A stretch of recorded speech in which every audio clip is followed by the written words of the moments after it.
Завршена е обдукцијата и се прават дополнителни анализи кои треба да покажат од што точно починало 2-годишното дете, чија смрт беше заведена меѓу починатите од ковид во извештајот на Министерството за здравство на 17 септември.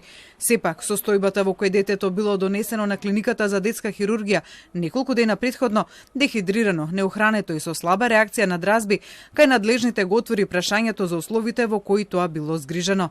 Детето кој имало долг список на вродени комплексни малформации, меѓу кои проблеми со централниот нервен систем, гастроентеролошки проблеми, но и срцева слабост и застој во растот, од април минатата година било згрижено во згрижувачко семејство во Тетово, кое токму поради неговата здравствена состојба имало обврска редовно да го носи на контроли и да му обезбедува редовна терапија.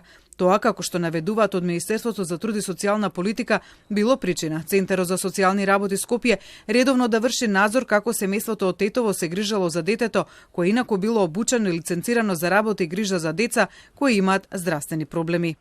Според информациите од стручните лица од Центарот, детето ја добивало целосната грижа и нега согласно неговите потреби, вклучително со редовни лекарски контроли и примање на пропишана потребна терапија. Сепак смртта на 2-годишното дете го вклучи алармот кај институциите.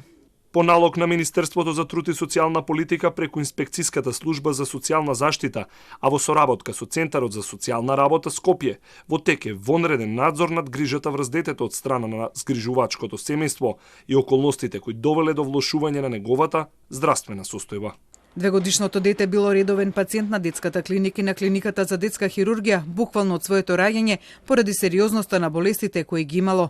Последниот пат кога било донесено таму на клиниката за детска хирургија, било во тешка клиничка слика, со дополнително влошување на неговата здравствена состојба со неохранетост и дехидрирано, а лабораториските анализи покажале и анемија и други влошени параметри. Обидите на лекарите да го спасат завршиле без успех.